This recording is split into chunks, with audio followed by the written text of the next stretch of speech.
کسی بھی وقت سجدے میں سر رکھ کر صرف 33 بار قرآن پاک کی یہ ایک آیت پڑھ لیں، سر اٹھانے سے پہلے ہی انشاءاللہ تعالی دل کی مراد پوری ہوگی۔ 100 ارب بھی مانگو گے تو انشاءاللہ تعالی وہ بھی ملیں گے۔ بسم اللہ الرحمن الرحیم۔ السلام علیکم ورحمۃ اللہ وبرکاتہ۔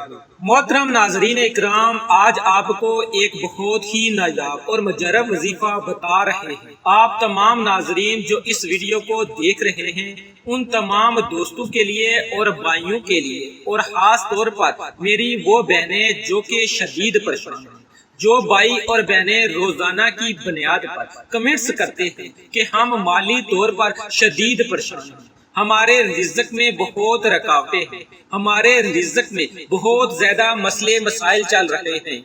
اکثر افراد یہی کہتے ہیں کہ ہم جس کام میں بھی ہاتھ ڈالتے ہیں اسی کام میں ہمیں نقصان ہی ہوتا ہے، ہمارا رزق جو ہے وہ بالکل بند ہو چکا ہے، کوئی راستہ ہمیں سمجھ ہی نہیں آتا، ہمیں بتائیں ہم کریں تو کیا کریں، ہم کون سا وظیفہ پڑھیں، ہم سارے وظائف بھی پڑھتے ہیں لیکن ہمارا کوئی بھی وظیفہ اثر ہی نہیں کرتا۔ تو ناظرین اکرام، آج ان تمام دوستوں کے لیے اور بھائیوں بہنوں کے لیے انتہائی خاص اور مجرب آزمودہ اور مستند وظیفہ بتانے لگا ہوں۔ رزق اور دولت کے جتنے بھی مسائل ہیں انشاءاللہ سارے حل ہو جائیں گے اور سب بند دروازے کھل جائیں گے، اور انشاءاللہ جو لوگ قرضوں میں ڈوبے ہوئے ہیں، جن لوگوں کا بال بال قرضوں میں ڈوبا ہوا ہے، ان کا سارا قرض بھی اتر جائے گا۔ جو بندہ نوکری کے لیے شدید پریشان ہے، رزق کے جتنے بھی مسائل ہیں، ان سب مسائل کے لیے آپ جب بھی یہ عمل کریں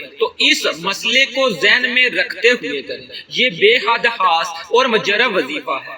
آپ نوکری پر ہیں یا آپ کاروبار کی جگہ پر ہیں، نوکری پر ہیں تو آپ اس سے مزید بہتر نوکری چاہتے ہیں، یا نوکری پر آپ کے مسئلے مسائل ہیں، اس کے لیے آپ یہ وظیفہ کرنا چاہتے ہیں۔ کسی بھی رزق کے مسئلے کے لیے آپ یہ وظیفہ کریں اور اس مسئلے کو ذہن میں رکھتے ہوئے کریں، یا آپ کو کوئی بھی بڑی رقم کی ضرورت ہے، بے شک آپ کو لاکھوں کی ضرورت ہے، تو آپ وہ ذہن میں رکھ کر یہ عمل کریں۔ آپ کو اس عمل کو کرنے سے پہلے نیت لازمی رکھنی ہے کہ مجھے فلاں کام ہے، اے اللہ پاک مجھے اتنی رقم مل جائے، آپ کو اللہ پاک اس سے کئی گنا زیادہ عطا فرمائے گا۔ ہمارے اس وظیفے کو جس بھائی یا بہن نے بھی کیا تو اس نے اس وظیفے کو اپنا روزمرہ کا معمول ہی بنا لیا۔ اس وظیفے کے اتنے فوائد ہیں کہ انہوں نے جب بھی یہ وظیفہ کیا اس کے فوائد اس کو اتنے ملے کہ اس نے پھر اپنی زندگی میں کبھی یہ وظیفہ چھوڑا ہی نہیں، اس نے ساری زندگی پھر یہ وظیفہ کرنے کی عادت بنا لی۔ محترم ناظرین اکرام، اگر میرے کسی بھائی یا بہن نے کبھی جائز مراد مانگی جو پوری نہ ہوئی تو عشاء کی نماز مکمل پڑھ کر صرف سجدے میں سر رکھ کر یہ آیت 33 بار پڑھ لے تو انشاءاللہ جو کچھ بھی دل کی جائز حاجت ہوگی وہ پوری ہوگی۔ لیکن ناظرین اکرام، کوشش کریں یہ آیت 5 وقت کی نماز پڑھنے کے بعد ہر روز پڑھ لیں تو وہ زیادہ بہتر رہے گا۔ آپ نے بس کرنا یہ ہے کہ ہر نماز کے بعد مرد حضرات تو مسجد میں ہی یہ عمل کریں، لیکن جو میری بہنیں یہ عمل کریں گی وہ گھر میں ہی اس طریقے سے یہ عمل پڑھیں۔ یہ نہایت ہی آسان عمل ہے۔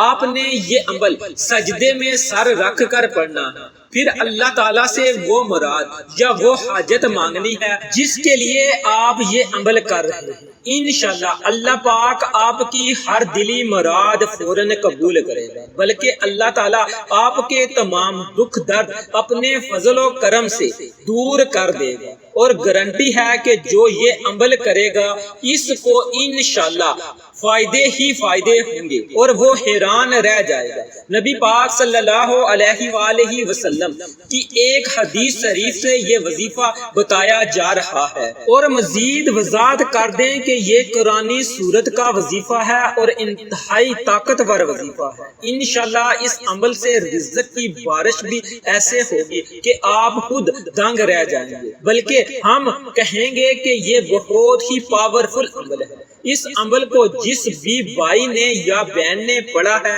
انہوں نے کامیابی ہی حاصل کی ہے۔ یہ سورت فاتحہ کا عمل ہے۔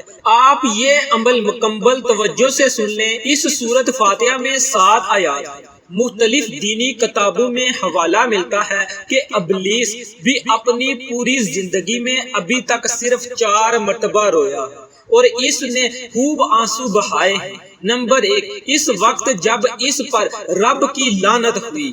نمبر 2، اس وقت جب آدم علیہ السلام کی توبہ اللہ تعالیٰ کی بارگاہ میں قبول ہوئی۔ نمبر 3، اس وقت جب حضور اکرم صلی اللہ علیہ وآلہ وسلم کو اللہ تعالیٰ نے اپنا آخری نبی اور رسول بنایا۔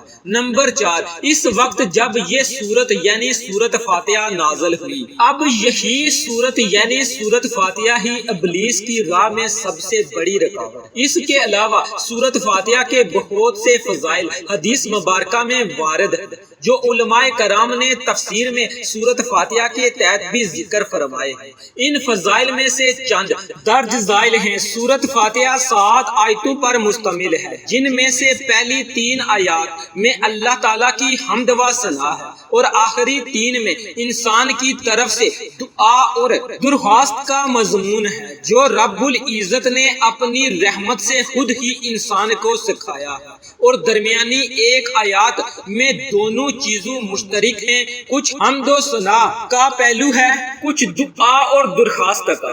صحیح مسلم میں بروایت حضرت ابو ہریرہ رضی اللہ تعالی عنہ منقول ہے کہ رسول صلی اللہ علیہ وآلہ وسلم نے فرمایا کہ حق تعالیٰ نے فرمایا ہے کہ نماز یعنی سورت فاتحہ میرے اور بندے کے درمیان 2 حصوں میں تقسیم کی گئی ہے، نصف میرے لیے ہے اور نصف میرے بندے کے لیے ہے، اور جو کچھ میرا بندہ مانگتا ہے وہ اس کو دیا جائے گا۔ پھر رسول صلی اللہ علیہ وآلہ وسلم نے فرمایا کہ بندہ جب کہتا ہے الحمدللہ رب العالمین تو اللہ تعالیٰ فرماتا ہے کہ میرے بندے نے میری حمد کی، اور جب وہ کہتا ہے الرحمن الرحیم اللہ تعالیٰ فرماتا ہے کہ میرے بندے نے میری تعریف و ثنا بیان کی ہے، اور جب بندہ کہتا ہے مالکی یوم الدین تو اللہ تعالیٰ فرماتا ہے کہ میرے بندے نے میری بزرگی بیان کی ہے، اور جب بندہ کہتا ہے ایاک نعبد و ایاک نستعین تو اللہ تعالیٰ فرماتا ہے کہ یہ آیت میرے اور میرے بندے کے درمیان مشترکہ ہے،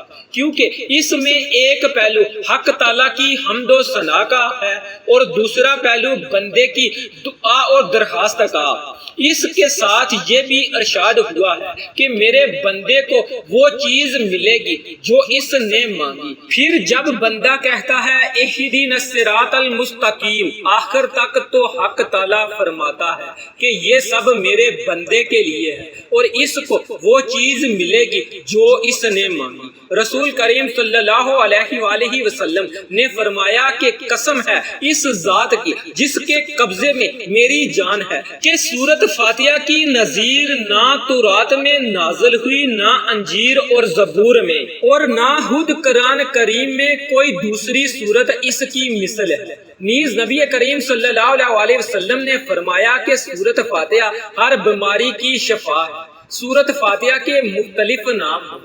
فاتحہ کہتے ہیں شروع کرنے کو، چونکہ قرآن کریم میں سب سے پہلے ہی یہی سورت لکھی ہے اس لیے اسے سورت فاتحہ کہتے ہیں، اور اس لیے بھی کہ نماز میں قرات بھی اسی سے شروع ہوتی ہے۔ اس سورت کا نام ام الکتاب بھی ہے، سورت الحمد اور سورت صلاۃ بھی کہتے ہیں۔ اس سورہ کا نام سورہ الشفا بھی ہے۔ مختلف حدیث پاک میں اس سورہ کا نام سورت الرقیہ بھی، اس سورت کا نام سورت وقیہ بھی ہے اور کافیہ بھی ہے۔ اس سورت کا نام ام القرآن اور سورت الکنز بھی ہے۔ نبی پاک صلی اللہ علیہ وآلہ وسلم کا ارشاد ہے کہ مجھے گنج العرش عرش کا خزانہ سے 4 چیزیں عطا ہوئی ہیں۔ اس خزانے سے ان 4 چیزوں کے علاوہ اور کوئی چیز دوسروں کو نہیں دی گئی ہے، اور وہ 4 چیزیں یہ ہیں۔ ام الکتاب سورت فاتحہ، آیت الکرسی سورت بقرہ کی آخری آیات سورت کوثر۔ لہٰذا آپ کو اگر کوئی بھی مسئلہ ہے یا اگر کسی نے جائز مراد مانگنی ہے جو پوری نہ ہوئی ہو تو ہر نماز کے بعد مرد حضرات مسجد میں اور عورتیں اپنے اپنے گھروں میں ہی سورت فاتحہ اس طریقے سے پڑھیں۔ وضو ہو کر پہلے 2 رکعت نماز نفل صلاۃ الحاجات پڑھیں، پھر سلام پھیرنے کے بعد سجدے میں چلے جائیں اور سجدے میں ہی 1 مرتبہ بسم اللہ الرحمن الرحیم پڑھیں، پھر 7 مرتبہ آپ نے درود ابراہیمی پڑھنا ہے۔ درود ابراہیمی 1 مرتبہ میرے ساتھ بھی دہرا لیں۔ اللہم صلی علی محمد وعلی آل محمد کما صلیت علی ابراہیم وعلی آل ابراہیم انک حمید مجید۔ اللہم بارک علی محمد وعلی آل محمد کما بارکت علی ابراہیم وعلی آل ابراہیم انک حمید مجید۔ پھر آپ نے سورت فاتحہ پڑھنی شروع کرنی ہے، لیکن جو ہی آپ ایاک نعبد و ایاک نستعین پر پہنچے تو 33 مرتبہ ایاک نعبد و ایاک نستعین پڑھیں، پھر جب 33 بار مکمل ہو جائے تو باقی سورت مکمل پڑھیں، پھر 7 مرتبہ درود شریف پڑھیں اور سجدے سے سر اٹھا لیں، لیکن واضح کر دیں کہ آپ نے سورت فاتحہ اور درود ابراہیمی کو سجدے میں سر رکھ کر پڑھنا ہے، پھر سر اٹھا کر اور ہاتھ پھیلا کر اللہ تعالیٰ سے وہ مراد وہ حاجت مانگنی ہے جس کے لیے آپ یہ عمل کر رہے ہیں۔ انشاءاللہ آپ کی ہر دلی مراد اور ہر دعا فوراً قبول ہو جائے گی۔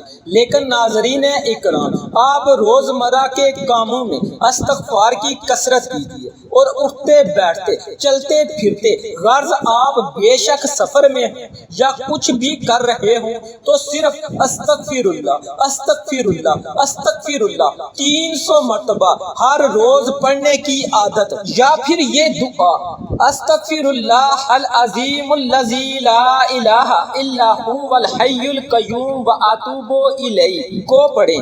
جب ہم پر مصیبتوں کے پہاڑ ٹوٹ پڑے اور مشکلات میں ہم گر جائیں یا پھر پھنس جائیں تو سجدے کے ذریعے ہی رب کو راضی کیا جائے۔ سجدہ ہر پریشانی کا علاج ہے، بلکہ سجدہ ایک ایسی عبادت ہے جس پر ساری کائنات کا اتفاق ہے۔ لہٰذا آج کا یہ سجدے کا عمل آپ کریں اور کمال خود دیکھیں۔ سخت حاجت کے لیے اور قطع سالی دور کرنے کے لیے سجدے میں سر رکھ کر سورت فاتحہ کی یہ آیت کا عمل بہت ہی مجرب ہے۔ فرمان نبی صلی اللہ علیہ وآلہ وسلم کا مفہوم ہے کہ سجدے کی حالت میں بندہ اپنے رب کے ترین حالت میں ہوتا ہے، اس لیے سجدے میں کثرت سے دعا کیا کرو۔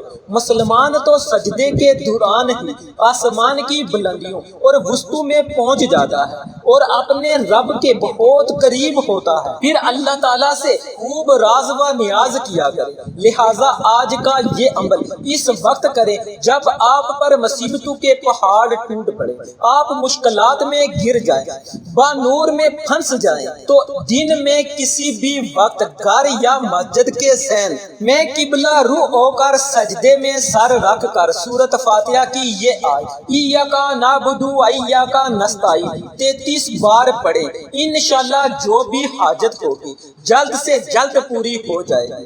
مقصد کے اصول تک عمل کو روزانہ مستقل جاری رکھے، کیونکہ اللہ تعالیٰ سجدے کے دوران دعا کرنے والوں کے زیادہ قریب ہوتا ہے اور وہ راز و نیاز کی باتیں کرنے والوں کی دعا قبول کرتا ہے، اور اللہ تعالیٰ سے امید لگانے والوں کی اللہ لازمی سنتا ہے۔ جو بھی اللہ کے قریب ہو تو وہ اللہ کے ہاں وافر نوازشیں اور بلند مقام پاتا ہے۔ لیکن ناظرین اکرام، حقوق العباد کا لازمی خیال کیجیے اور حقوق اللہ کا بھی خیال رکھیں، کیونکہ اللہ کبھی حقوق العباد کی تلفی کرنے والے کو پسند نہیں فرماتا۔ قیامت کے دن اللہ پاک اگر چاہے گا تو اپنے حقوق تو معاف فرما دے گا، مگر حقوق العباد یعنی اللہ کی مخلوق کے حقوق جو آپ نے دنیا میں ادا نہیں کیے ہوں گے ان کو معاف نہیں فرمائے گا، ان پر آپ کو لازمی سزا دی جائے گی